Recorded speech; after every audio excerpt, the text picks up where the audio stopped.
Good morning students, my name is Ajit Misra. I am a teacher of social science. Class 10th में आज हम पढ़ने जा रहे हैं संसाधन एवं विकास। ये जो चैप्टर मैंने लिया है वो भूगोल से लिया है, ठीक है ना। समकालीन भारत, ये जो आपकी बुक है contemporary India 2 text on geography for class 10th social science, इससे मैंने ये चैप्टर लिया है संसाधन एवं विकास, रिसोर्सेज एंड डेवलपमेंट, ठीक है, इन इंग्लिश में इसे क्या कहते हैं, रिसोर्सेज एंड डेवलपमेंट। चलिए स्टार्ट करते हैं। क्या आप इन वस्तुओं का नाम बता सकते हैं जो गांव शहरों में हमारे जीवन को आराम पहुंचाते हैं? ऐसी वस्तुओं की एक सूची तैयार करें और इनको बनाने में उपयोग होने वाले पदार्थों का नाम बताइए। तो ऐसी तो बहुत सी चीज़ें हैं, जिसमें से कार हैं, हमारे शूज़ हो गए, मोबाइल्स हो गए, लैपटॉप हो गया, बहुत सी चीज़ें जो हमें आराम देती हैं, सोफ़ा हो गया, बहुत सी चीज़ें जो हमारे सुविधा के लिए ये वस्तुएं बनी हुई हैं। हमारे पर्यावरण में उपलब्ध प्रत्येक वस्तु जो हमारी आवश्यकताओं को पूरा करने में प्रयोग की जा सकती है, जिसको बनाने के लिए प्रौद्योगिकी उपलब्ध है, जो आर्थिक रूप से संभाव्य और सांस्कृतिक रूप से मान्य है, एक संसाधन है। मतलब कोई भी चीज़ जो तकनीकी तौर पर हो, जो आर्थिक रूप से हो या सांस्कृतिक रूप से हो, वो क्या करे, हमें फ़ायदा पहुंचाए या हमारे उपयोग के लिए हो, वही संसाधन है। हमारे पर्यावरण में उपलब्ध वस्तुओं की, एक मिनट नीचे देख लेता हूँ, नीचे नहीं है, यहीं पर है। तो हमारे पर्यावरण में उपलब्ध वस्तुओं की रूपांतरण प्रक्रिया प्रकृति, प्रौद्योगिकी और संस्थाओं के पारस्परिक क्रियात्मक संबंध में निहित है।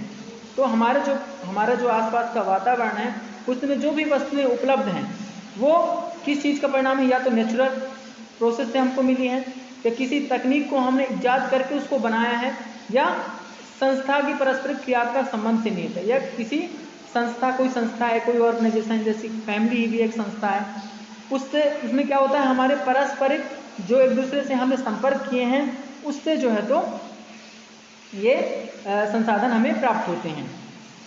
मानव प्रौद्योगिकी, इसको और पास में कर लेता हूँ, मानव प्रौद्योगिकी द्वारा प्रकृति के साथ क्रिया करते हैं। अब मानव क्या करता है, प्रकृति के साथ क्रिया कैसे करता है?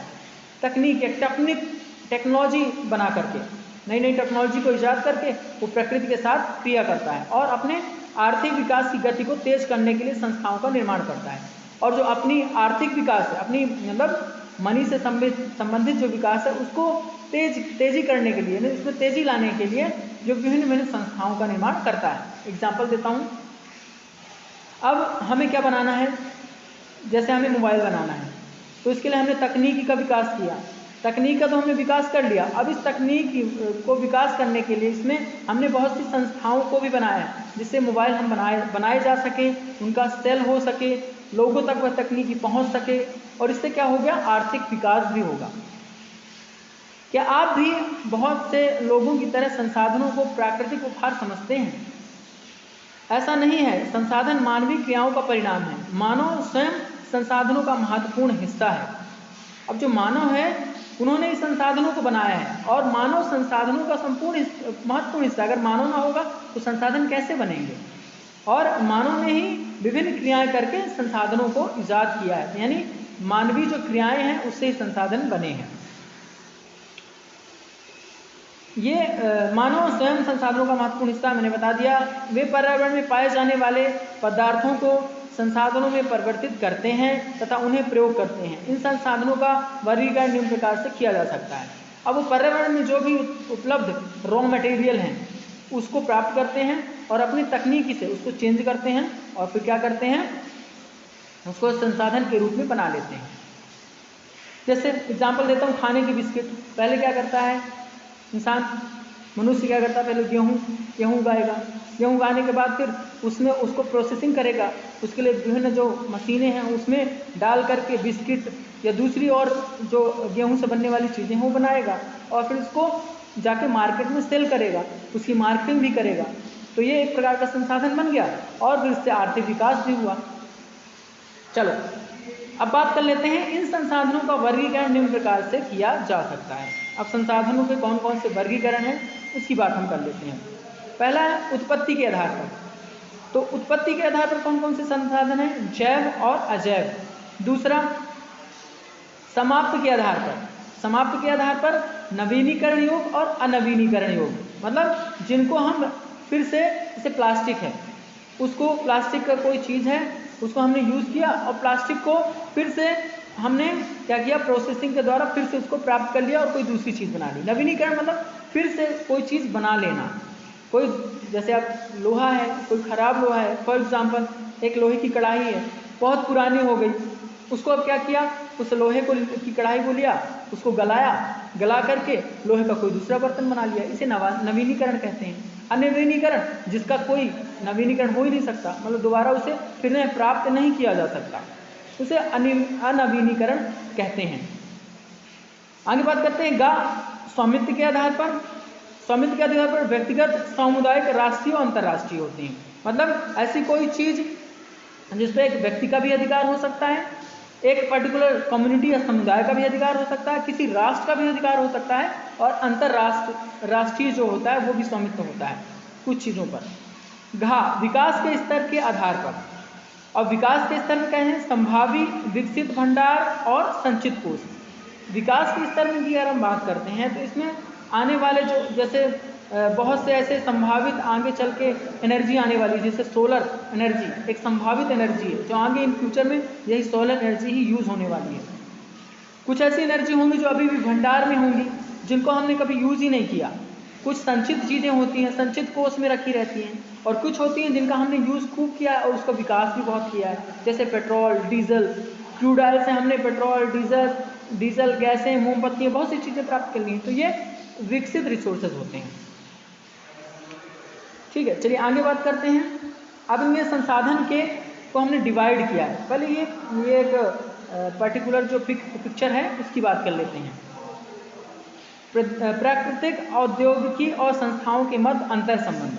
जो प्रकृति होते हैं, प्रकृति, औद्योगिक यानी तकनीकी या टेक्निक से जो हम चीज़ें ईजाद करते हैं उसे कहते हैं प्रौद्योगिकी, और या टेक्नोलॉजी कह लो, टेक्नोलॉजी इन इंग्लिश प्रौद्योगिकी कहते हैं। जैसे मैंने बता ही दिया कि कोई भी चीज़ अगर रॉ मटेरियल हमने लिया और उसको कुछ दूसरी चीज़ बनानी है, उसको प्रोसेसिंग करने के लिए हमें कोई ना कोई तकनीकी की ज़रूरत पड़ेगी ना भाई, गलाना पड़ेगा, उसमें और कोई दूसरी चीज़ें मिलानी पड़ेंगी, केमिकल्स उसमें मिलाने पड़ेंगे, तब कोई दूसरी चीज़ें हम बना पाते हैं। ठीक है, जैसे क्रूड ऑयल हो गया, प्रकृति ने हमको क्रूड ऑयल दिया, कच्चा तेल, उससे हमने कैसे पेट्रोल, डीजल और मोमबत्तियाँ निकाली, उसको प्रोसेसिंग किया।